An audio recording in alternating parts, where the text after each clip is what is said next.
While thinking about the second city I want to build in Cities Skylines 2, I watched this video by Wendover Productions called Why Everywhere in the US is Starting to Look the Same.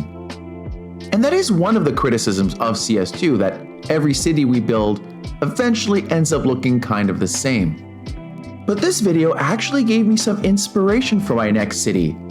I want to start it with that familiar road off the highway with those same old fast food chains and gas stations and motels. I started thinking about road trips along Highway 401. The part going through Toronto is North America's busiest highway, but it runs all the way to Ontario's border with Quebec, near Canada's second biggest city, Montreal. While traveling between the two, you might stop in a town like Cornwall. Let's zoom in to take a closer look at one of those roads you might take off the highway. And you've got everything you need: a car dealership, U-Haul rental, a Super 8, and a Petro-Canada gas station. Right off the 401. It also looks like they're building an Indian restaurant here. Let's take a look at another similar road a little further to the east. Boundary Road has a few gas stations, some logistics centers, reefer sales and service. Let's check the street view. It looks like there's one of those crummy donut shops you find everywhere in Canada. Also a garage, a Subway restaurant, and some nice wildflowers over here. Okay, one more example. Moving a little further east, we have Somerstown, with a Petro-Pass truck stop and not a whole lot else. Let's check street view again. And yeah, that's about it. Moving south in Somerstown, we find a secondary highway, Highway 2, that runs along the St. Lawrence River. And then there are some kind of suburban developments seemingly in the middle of nowhere.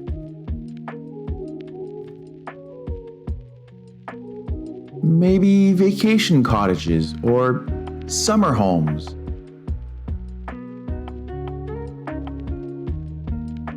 Is that why it's called Somerstown?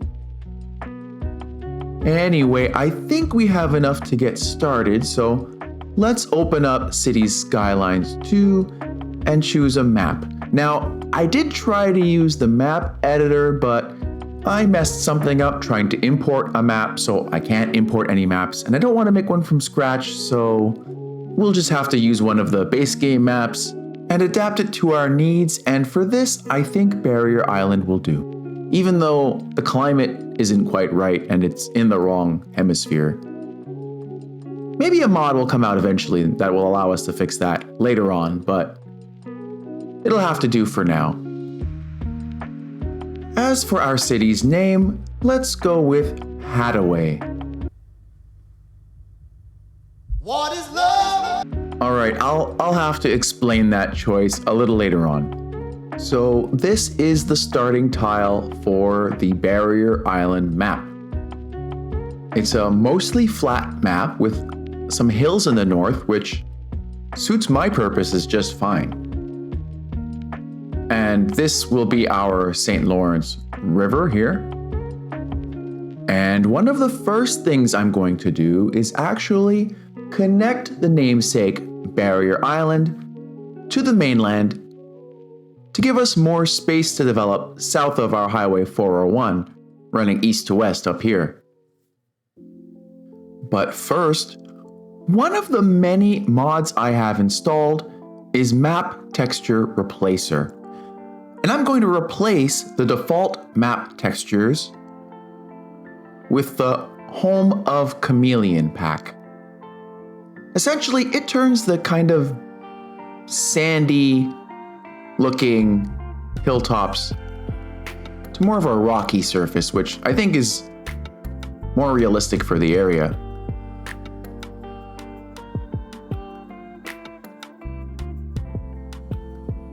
The Brixton Bay theme makes the grass look a little too emerald for my taste. In the end, I'm going to use a combination of the Home of Chameleon and Default packs to get a mix of the rock and dirt textures that I like. Using the Anarchy mod, I can get straight to work editing the terrain, even outside of the starting area. This is also possible by bypassing validation results in developer mode. We can see that there's a shipping route through here that the game won't let me fill in, but we can use another mod to get rid of that in just a moment. In filling this all in, I want to keep the bay on the left and this river here on the right.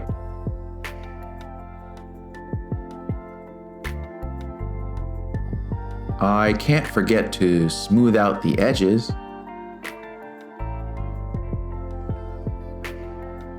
Another great mod by Yenyang is the Water Features tool. You can use this to add, or in this case, remove water features from the map. This water source here is no longer needed, so I'll just get rid of it to avoid flooding. This mod comes with a whole bunch of settings that you can play around with, but I think I'll just leave them for now. I kinda want to make the terrain that I edited match what was already on the map, so this side of the river had boulders. I want to put some on the other side too.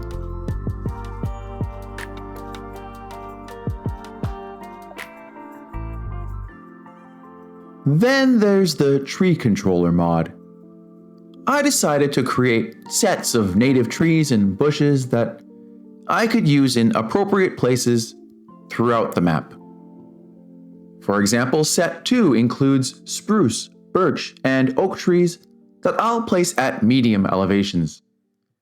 Another mod, Preserve Photo Mode, allows me to change the settings in photo mode and keep them even when I close photo mode. I'll use the settings recommended by Sully since his videos always look so good. Some maps come with historical landmarks like these old mill ruins that the game allows you to relocate, although I'll have to enable Anarchy mode to do it, since it's outside of the starting tile. At this point, I started placing trees all over the map before realizing I had blown half my starting budget and then loading an autosave. Then I started creating islands before remembering my problem with the pre-existing shipping lanes getting in the way. Thankfully, I have another mod installed that I can use for that.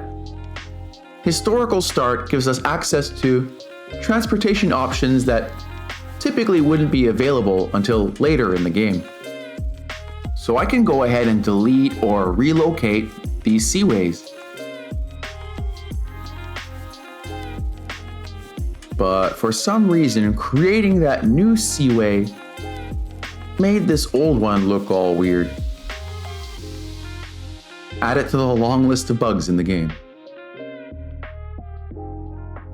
So I added a few additional islands, which look okay for now.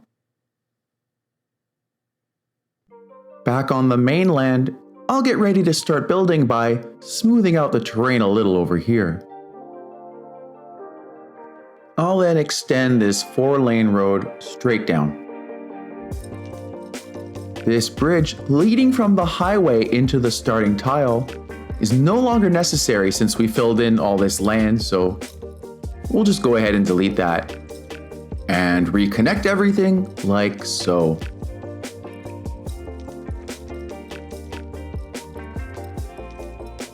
and make sure it's going the right way. I want to use the new FindStuff mod to place a gas station, but the list only shows you a few items at a time and they're not all gas stations.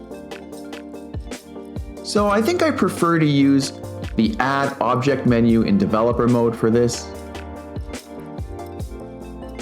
And I want to take a look at all of the gas station models to see which one I like the best.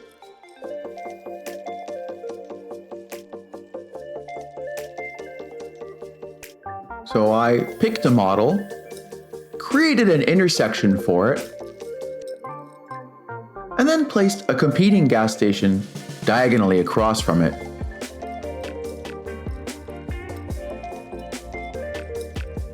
I think I'd like to extend this fence right to the intersection.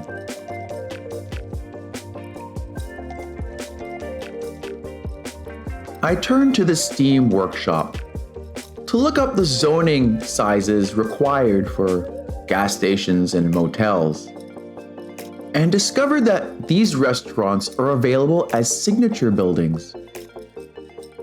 And I opted for the Streamline Diner, which we can place back from the road a little bit as long as it's facing the right way. And I left a little space on the right for a custom parking lot. I'll start by creating an invisible road path 2 times 2-way perpendicular and adding a couple of extra parking spots using decals. I'll then place a concrete surface underneath it, add some concrete barriers on the sides, and then my game crashes again. This time, I immediately recognized what the problem was. I repeated the same mistake that made my last city unplayable, which was to edit the original highway with the game on pause. At this point, it's not even a question of whether I like the game. I feel like the game just doesn't like me. But I'm not going to give up. I'm going to start all over again from the beginning. And this time, I'm going to put even more attention and care into creating landscapes that look realistic and that are interesting. But the empty, uninhabited landscapes in games like these make me think about how colonial they are, which leads me to how I got the name Haddaway. I turned to the website nativeland.ca to figure out whose territory we're building our city on. And if our city is based on Somerstown, Ontario, then it's on the territory of the Ganengahaga, also known as the Mohawk, the Wendake, and the Haudenosaunee. And since our city is on the shore of one of the world's most important rivers, I put the word river into a Huron-Wendat dictionary and got this. Shahndawa. Shahndawa. Shahndawa. Shahndawa. Which is similar to the Algonquin word that gave Canada's capital city its name, Ottawa. In this case, however, the word was misheard by European colonizers as Haddaway. It's just a coincidence that this happens to be the same name as the Trinidadian-born Eurodance singer. So back to work on Haddaway. We now have a power station, 2 gas stations, a diner with a custom-made parking lot, and a motel. Since we no longer have access to water in our starting tile, we built a groundwater pumping station. However, we don't have any sewage outlets. For that, we'll have to turn the Anarchy mod back on and extend outside of our starting tile. But this hill is pretty steep, and this road is kind of wonky. Placing a sewage outlet brings us to our first milestone, tiny village, and we'll use those available expansion permits right away to extend Haddaway down to the river. But before we get to those residential developments near the river, I want to put in some farms closer to the highway. Again, the only reason we can do this so early in the game is thanks to the historical start mod.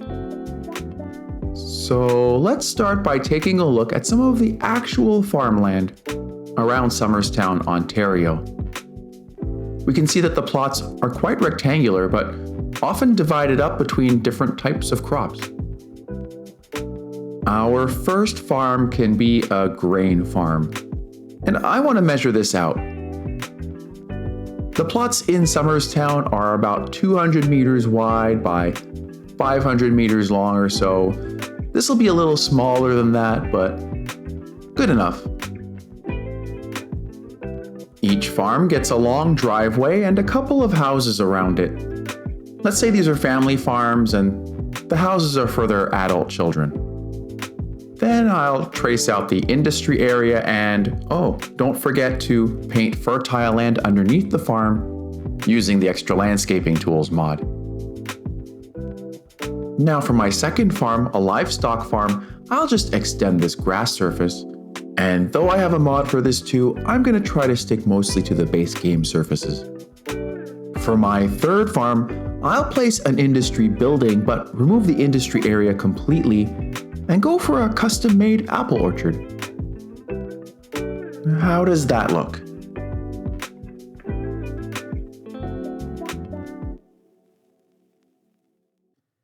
I'll actually use the surface from the forestry area under my apple trees. Missed a spot. And fence it off using the same fencing as the regular farm fields.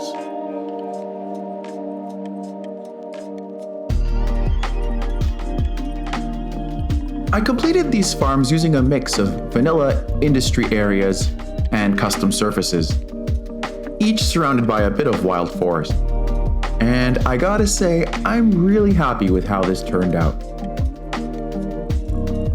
Now I'll get to work on a few farms on the other side of the incoming arterial road. Again, don't forget to paint fertile land under the actual functioning industry area. I'll just use a grass surface for this farm field. I'm not sure what they're growing. Maybe I'll come back later and put some little bushes. After adding one more apple orchard, I think our farming area is pretty much finished. And I like how it looks. Plus, we're already making money. I'll just add a few more houses on the other side of the road here where there isn't enough room for more farms. It looks like the Streamlined Diner isn't getting enough customers yet. And I've finally mustered up the courage to once again try deleting this now unnecessary bridge, this time with the simulation running. I'll just connect this up and we should be good to go.